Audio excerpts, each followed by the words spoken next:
Dieu va élever Daniel, ok? Et il va se passer plusieurs choses. En fait, Nabuchodonosor va avoir un songe et Dieu va révéler au travers de ce songe, c'est par ce songe de cette statue avec, vous vous rappelez, avec tous ces matériaux là, l'or, l'argent, l'airain, le bronze, le fer et l'argile, ok? Dieu va révéler à Daniel la compréhension de tous les royaumes de la terre. Et le dernier royaume qui va arriver, c'est cette pierre qui se détache sans le secours d'aucune main, qui vient contre cette statue, et tous les royaumes de la terre s'effondrent. Amen. C'est au travers de ce songe que Dieu donne à Nabuchodonosor, qu'il fait venir tous les sages du royaume et il dit « J'ai reçu un songe, je ne me souviens plus de ce songe, mais vous êtes tous des sages, vous êtes des voyants, vous êtes dans les sciences occultes, vous avez de la puissance maintenant, donnez-moi le songe. Et si vous ne me donnez pas le songe, je vais tous vous tuer. » Ouh. Alors tout le monde tremble. Et qu'est-ce que Dieu fait? Parce que Dieu est un Dieu puissant. Alléluia. Dieu, en fait, est maître de cette situation et il a l'intention d'élever Daniel. Vous voyez comment Dieu élève les gens? Vous voulez vous élever? Vous venez là, vous dites, fais dire au roi que j'ai été instruit dans les sciences. Passe. Imaginez, il prend un eunuque qui lui dit, transmets ce message, transmets cette lettre. Attends, si Dieu veut t'élever, il n'a pas besoin de tes artifices. Dieu sait comment élever et Dieu sait comment abaisser. Il peut élever quelqu'un en un jour et il peut abaisser quelqu'un en un jour. Alors, je vais te dire un truc, sois content de qui tu es, ferme ta grande bouche, ferme et baisse ton orgueil, parce que Dieu peut t'élever, mais il peut aussi te rabaisser. Et il est capable de le faire. Il connaît ton adresse. Si tu es fidèle de cœur, Dieu peut t'élever. Si tu es orgueilleux, hautain et désagréable, Dieu peut t'abaisser. Réalité. Dieu utilise cette circonstance. Pourquoi? Pour élever Daniel. D'accord? Et Dieu va donner à Daniel l'interprétation du rêve. Il va venir devant le roi et il va dire « Ô roi, voici le sens de ce rêve. » Et il va lui dire, voici, ce sont tous des royaumes. Et il va y avoir le royaume de Grèce, le royaume de Perse. Enfin, je ne vais pas rentrer dans tout ça, parce que ce n'est pas mon sujet. Juste rappelez-vous qu'au travers de cette circonstance invraisemblable, c'est comme ça que Dieu va amener Daniel à la position la plus élevée du royaume de Babylone. D'accord? Maintenant, il va se passer une chose de plus. Il va y avoir ce roi Nabuchodonosor qui va construire une immense statue d'or, et il va dire tout le monde doit adorer cette statue d'or, tout le monde doit fléchir le genou. Rappelez-vous, il y a cette histoire avec Shadrach, Meshach, Abednego, la fournaise ardente. Les Juifs disent non, on s'est déjà agenouillé trop souvent longtemps là, ça fait 70 ans qu'on est dans la galère maintenant, on va pas refaire ça 2 fois. Donc on va pas se ployer, et même si tu nous crames, on n'ira pas parce qu'il y en a ras-le-bol, on va pas désobéir. Et donc Dieu honore cette attitude et Dieu se révèle et il sauve Shadrach, Meshach, Abednego. Mais on voit l'orgueil de Nabuchodonosor. Amen. Et là je veux parler de l'orgueil. Et vous savez, l'orgueil, écoutez-moi bien, on est tous concernés par l'orgueil. Orgueilleux est celui qui dit qu'il n'a pas d'orgueil. On a tous de l'orgueil. On a tous besoin de balayer devant notre porte. Et que chacun, surtout, balaye devant sa porte. Et pas trop devant la porte de l'autre. Déjà balaye devant la tienne, ce sera déjà pas mal. On a tous de l'orgueil. Et vous savez, vous voulez que je vous donne ma définition de l'orgueil, parce que j'ai un petit peu médité sur ça? Ma définition de l'orgueil, c'est que l'orgueil, c'est d'avoir, ça paraît assez évident, une trop haute opinion de soi-même. Et l'apôtre Paul dit, n'ayez pas de vous-même une trop haute opinion. L'orgueil, c'est d'avoir de toi une trop haute opinion. C'est la position la plus dangereuse que tu puisses avoir. Savez-vous que lorsqu'une société, par exemple, pense qu'elle est en position dominante, qu'elle a le marché, qu'elle est le leader, ok? Elle se fait détrôner en très peu de temps. À partir du moment où elle pense qu'elle est en position de leadership, elle va se faire doubler par 2 ou 3 ou 4 challengers et elle va se retrouver derrière, si ce n'est pour disparaître. Pourquoi? Parce qu'à partir du moment où tu penses trop haut de toi, là, tu ne peux pas changer la Bible. La Bible est la vérité. L'orgueil précède la chute et l'humilité précède la gloire. Si tu penses que c'est toi, que tu es la personne, que tu es irremplaçable, que c'est toi le boss, que nul ne peut faire le job à la place de toi, si tu penses trop haut de toi-même, tu es déjà terminé en bas. Parce qu'à penser trop haut de toi, la réalité, c'est que les challengers, ils sont déjà en train de te doubler. Vous savez pourquoi? Parce que personne n'est irremplaçable. Parce que Dieu n'a pas juste une flèche dans son carquois. Parce que si toi, tu ne fais pas le job, et si toi, tu n'as pas le cœur qu'il faut, ben, je vais te dire une chose, Dieu a quelqu'un d'autre. Saül, il ne fait pas le job, Dieu a David. Dieu lui a dit, j'en ai un autre qui est meilleur que toi. Coco, dégage. Soit tu te repens, soit tu dégages. Il ne se repent pas, et David arrive. Point barre. Point barre. Et je vais vous dire une chose. Il y a trop d'orgueil dans le cœur des gens. Il y a trop de chair. Et je vais vous dire une chose. Dieu est l'orgueil. H-A-I-T. Et sûrement pas E-S-T. Dieu est l'orgueil. Dieu n'a pas d'orgueil. Dieu est Dieu. Les seuls gens qui ont de l'orgueil sont ceux qui ne le sont pas. Satan est orgueilleux, mais il n'est pas Dieu. Il a la prétention de vouloir être comme Dieu, de vouloir être à la taille de Dieu, mais Satan n'est pas Dieu. Dieu n'a pas d'orgueil. Dans son royaume, il n'y a pas d'orgueil.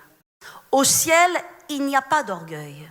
Et je vais vous dire une chose, il n'y rentrera pas d'orgueil, ni d'orgueilleux. Et je vais te dire ce que c'est l'orgueil. L'orgueil, c'est d'avoir une trop haute opinion de toi.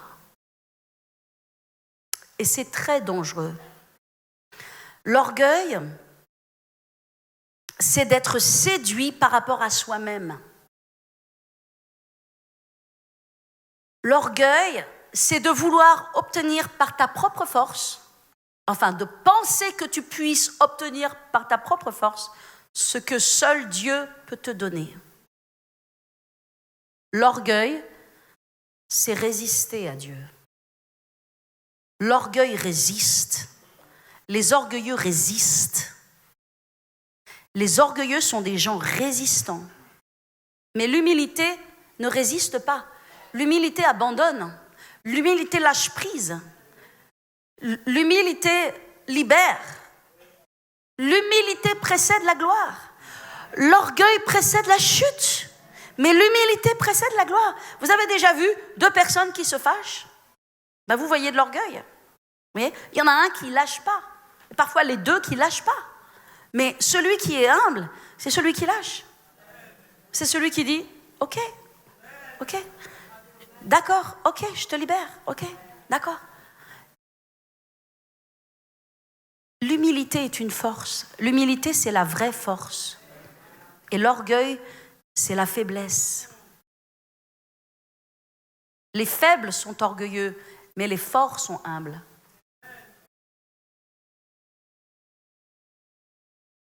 L'humilité précède la gloire.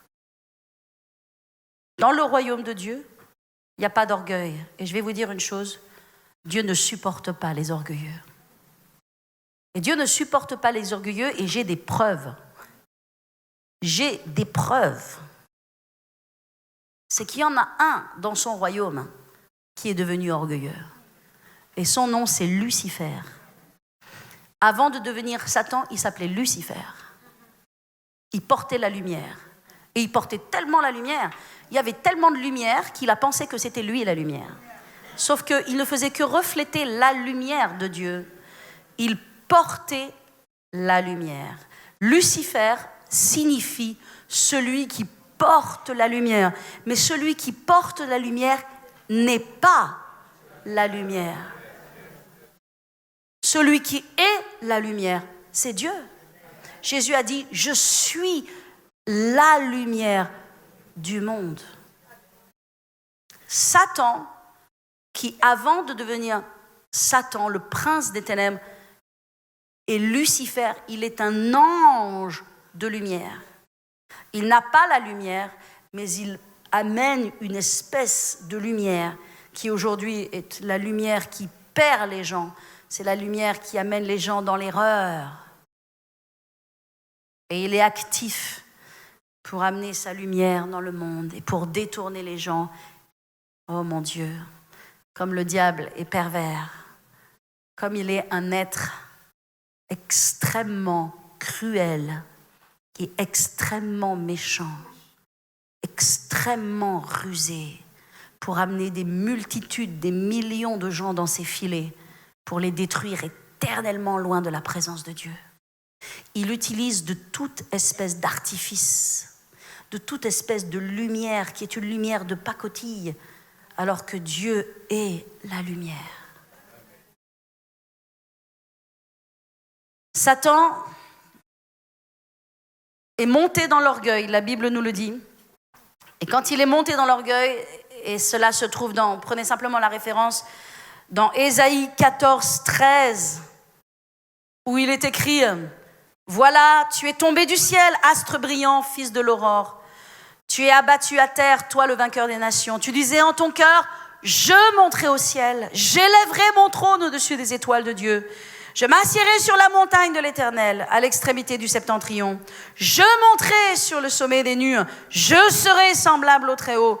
Mais tu as été précipité dans le séjour des morts, dans les profondeurs de la fosse. Ceux qui te voient fixent les regards sur toi. Ils te considèrent, ils disent, est-ce là cet homme qui faisait trembler la terre et qui ébranlait les royaumes? Ça, c'est la description de Lucifer, avant qu'il devienne Satan, lorsqu'il est devenu Satan. Il était un astre de lumière. Et voici qu'il dit en son cœur, je monterai au ciel, j'élèverai mon trône, je m'assiérai sur la montagne, je monterai au sommet de nues, je serai semblable au Très-Haut. Ok, Dieu a dit, d'accord, ça fait pas partie de mon royaume. L'orgueil ne peut pas rester dans ma maison. Et je vais vous dire une chose, l'orgueil ne peut pas rester dans la maison de Dieu. L'orgueil doit être traité. Traite l'orgueil dans ton cœur avant que Dieu te traite. Je te le dis dans le nom de Jésus. Traite l'orgueil dans ton cœur. Et plus tu as une position élevée dans l'Église, plus tu dois traiter ton cœur. Parce que sinon Dieu châtira. Pour ton bien, mais Dieu châtira. C'était pas drôle d'aller 70 ans. C'était pas drôle d'aller 70 ans en captivité. Ils n'étaient pas obligés d'y aller, voyez. Mais Dieu a dû les traiter. Dieu les a traités pour qu'ils soient recyclés quelque part, que la terre soit recyclée, que leur cœur soit recyclé, parce que Dieu les aimait de toute façon. Mais lorsque Dieu châtie, Dieu aime. Il aime toujours. Quand un parent châtie son enfant, et quand je dis châtie, je mets des guillemets, ok. Attention au mot châtier et qu'est-ce qu'on met derrière, ok. Mais quand un parent reprend son enfant, corrige son enfant, ok. C'est pour le meilleur de l'enfant, c'est pas pour détruire l'enfant, c'est pour le propulser dans la réussite et le succès. Amen, parce que c'est ça le cœur de Dieu. Mais je vais te dire une chose, plus tu as de responsabilités devant Dieu, plus tu as de visibilité, moins Dieu sera tolérant de tes fautes et de tes failles. Et s'il trouve de l'orgueil, Dieu ne jouera pas avec ça. Dieu ne jouera pas. Je vous ai dit une chose. Écoutez-moi, peuple de Dieu, et je vous parle de la part du Seigneur. Je vous ai dit, quand Dieu a un plan, quand Dieu est sur le point d'accomplir un plan, il commence par traiter ton cœur. Ne vous ai-je pas dit cela? Ne vous ai-je pas dit cela la semaine dernière? Quand Dieu a un plan, La première chose qu'il fait, c'est pas mettre son plan en action, il commence par traiter ton cœur. Sanctifiez-vous, car demain je ferai de grandes choses parmi vous. Amen. Amen. Alléluia. L'orgueil, c'est un poison. Dieu a pris Lucifer et lui a dit, écoute-moi bien, regarde, tu vois là comme t'es haut là, regarde, tu vois comme tu portes la lumière, ok, dégage, dehors. Et il l'a expulsé du ciel, il l'a projeté sur la terre, grosse galère pour nous derrière. Hein. Nous c'était, ah ouais d'accord, waouh.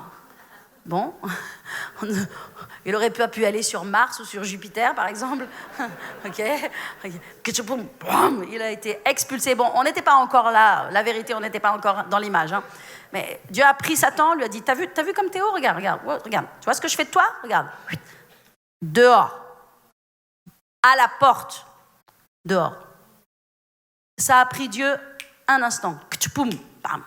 Bon, il y a un tiers des anges qui ont voulu suivre Satan, certes, mais ils ont été tous expulsés. Aujourd'hui, ils sont des anges déchus. Dieu ne supporte pas l'orgueil. L'orgueil est dangereux. Je vais vous montrer ce qui se passe dans le livre de Daniel. Parce que Nabuchodonosor pense qu'il est un homme grand. Il pense que, waouh, c'est lui. Je vous ai dit, le jour où tu penses c'est toi, c'est déjà fini pour toi. Hein. Donc Nabuchodonosor, il a fait cette grande statue d'or, il a ordonné à tout le monde, ok. Et maintenant, qu'est-ce qui se passe? Il a encore un songe. Il a un rêve. Il appelle Daniel et lui dit, Daniel, et là on va regarder ensemble, tournez avec moi dans est-ce que j'ai pris la référence déjà? Ok, oui, dans Daniel 4. Regardez-moi. Daniel 4. Vous êtes toujours avec moi? Je vais terminer dans quelques instants.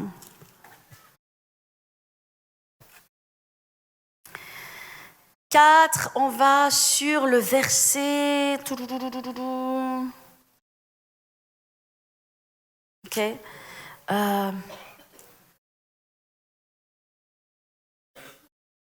Donc, il est écrit... Ok, au verset 9... il dit à Daniel, ok, toi je le sais, tu as l'esprit de Dieu et aucun secret n'est difficile.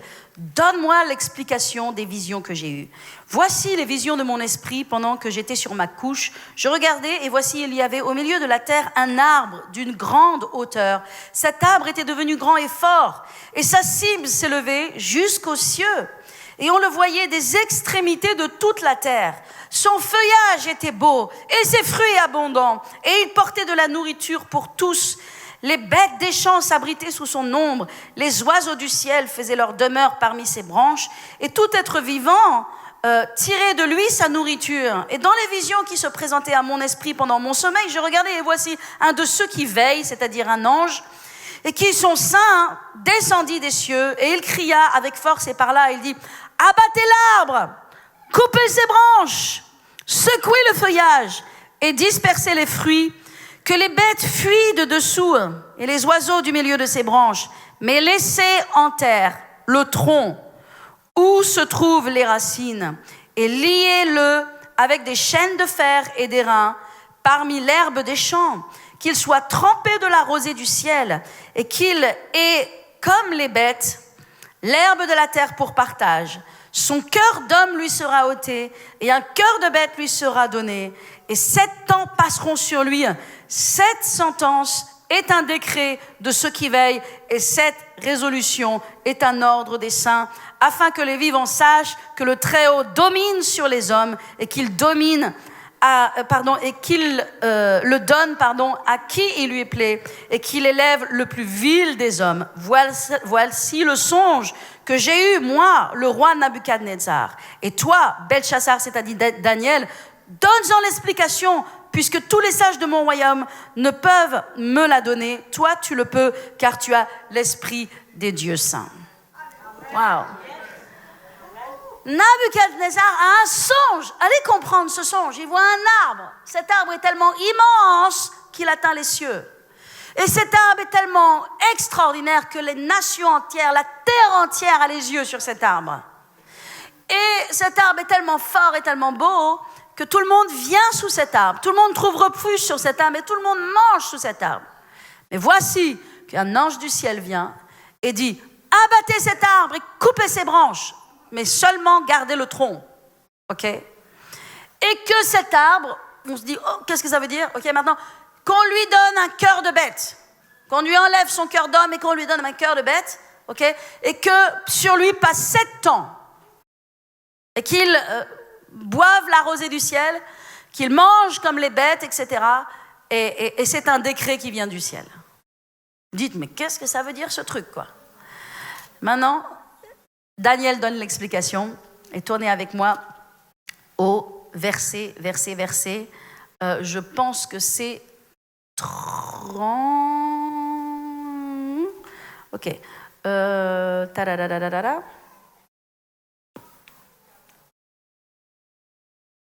Quelqu'un me trouve? Je n'ai pas pris la référence. C'est le 24. Voici l'explication au roi, verset 24. Ok? Il dit, voici l'explication, voici le décret du Très-Haut qui s'accomplira. On te chassera du milieu des hommes. Tu auras ta demeure avec les bêtes des champs. Et l'on te donnera, comme au bœuf, de l'herbe à manger. Et tu seras trempé de la rosée du ciel. Et 7 ans passeront sur toi, jusqu'à ce que tu saches que le Très-Haut domine sur le règne des hommes et qu'il le donne à qui il lui plaît. L'ordre de laisser le tronc où se trouvent les racines de l'arbre signifie que ton royaume te restera quand tu reconnaîtras que celui qui domine est dans les cieux. C'est pourquoi, ô roi, puisse mon conseil te plaire, mets terme à tes péchés en pratiquant la justice et en ayant compassion. Amen. Il commence en disant, Daniel commence à donner l'explication au roi. Il dit, ô roi, que ce songe soit pour tes ennemis. Okay? Que ce songe ne soit pas pour toi. Mais la réalité, cet arbre, c'est toi. Tu as dominé sur toutes les nations. Toutes les nations regardent à toi. Tu es l'arbre le plus grand, le plus puissant au monde. Mais voici, il y a eu un décret du ciel. Et maintenant, ton règne sera abattu. On laissera juste le tronc. Okay? Et voici 7 ans vont passer sur toi. Amen. Maintenant, regardez avec moi au verset 31. Ok, verset 28. Il est écrit, toutes ces choses se sont accomplies sur Nabuchodonosor. Au bout de 12 mois, comme il se promenait dans le palais royal à Babylone, le roi prit la parole et dit, il était avec des gens, ok, dans le palais royal, il est en train de se balader, il est en train de montrer son palais, et il dit, n'est-ce pas ici Babylone la grande que j'ai bâtie comme résidence royale par la puissance de ma force, pour la gloire de ma magnificence? La parole était encore dans sa bouche, qu'une voix descendit du ciel et dit, apprends au roi Nabuchodonosor qu'on va t'enlever le royaume.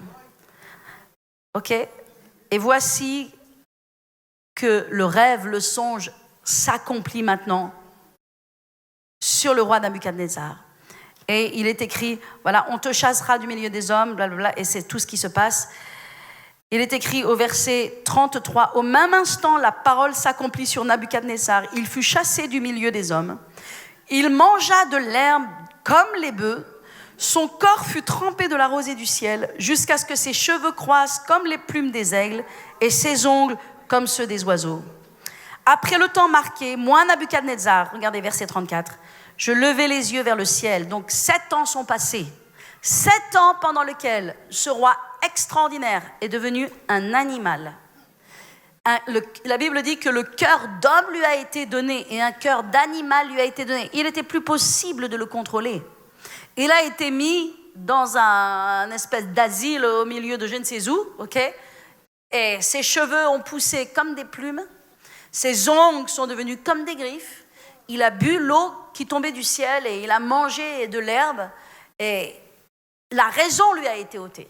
Et Dieu a permis cela pendant 7 ans. Waouh! Mais au bout de 7 ans, quand les 7 ans ont été terminés, quand le terme est arrivé, Quand le temps est arrivé à son terme, il est écrit, verset 34, « Après le temps marqué, moi, Nabuchodonosor, je levai les yeux vers le ciel, et la raison me revint. Et je bénis le Dieu très haut, et j'ai loué et glorifié celui qui vit éternellement. Celui qui donne la domination est une domination éternelle, et dont le règne subsiste de génération en génération. » Et voici ce qu'il dit, « Tous les habitants de la terre ne sont à ses yeux que néant. » C'est lui qui parle. « Il agit comme il lui plaît avec l'armée des cieux et avec les habitants de la terre. Et il n'y a personne qui résiste à sa main et qui lui dise, que fais-tu ? En ces temps-là, dit-il, la raison me revint. Et la gloire de mon royaume, ma magnificence et ma splendeur me furent rendues. Mes conseillers et mes grands me redemandèrent et je fus rétabli dans mon royaume et ma puissance ne fit que s'accroître. » Verset 37, et ça clôture maintenant la vie et le règne et les dernières paroles connues de Nabuchodonosor. S'arrête maintenant son règne là, dans ce dernier verset, et après c'est son petit-fils qui va prendre plus tard le royaume. Voici les dernières paroles de Nabuchodonosor, et il dit, maintenant moi, Nabuchodonosor, je loue et j'exalte, et je glorifie le Dieu des cieux, dont toutes les œuvres sont vraies et les voies sont justes, et qui peut abaisser ceux qui marchent avec orgueil.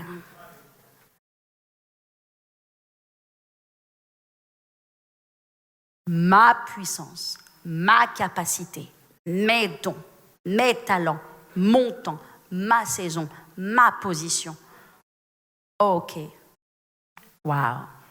C'est comme ça qu'il parlait Nabuchodonosor. Il pensait, c'est moi qui ai ramené Israël, c'est moi qui ai pris les ustensiles, c'est moi qui ai détruit Jérusalem, c'est moi qui ai à la tête des royaumes. Et Dieu lui a dit, c'est toi ? Ok, j'ai traité ma maison, parce que le jugement commence premièrement par la maison de Dieu. Maintenant, je vais traiter ton cœur. Et Dieu a traité le cœur de ce roi. Pourquoi est-ce que Dieu a traité son cœur ? Est-ce que Dieu voulait seulement l'humilier ? Est-ce que Dieu voulait faire de lui un moins que rien ? Non, Dieu voulait le sauver. Dieu voulait le sauver. Quand Nabuchodonosor a été traité et donc corrigé, quel a été le résultat de la réprimande ? Amen. Son cœur s'est tourné vers Dieu et il a fléchi le genou vers Dieu. Il n'a pas cherché à se faire une statue à son effigie. Il n'a pas cherché à mettre une idole et que tout le monde l'adore. Il a dit, le Dieu des cieux, c'est celui que je loue et c'est celui que je glorifie.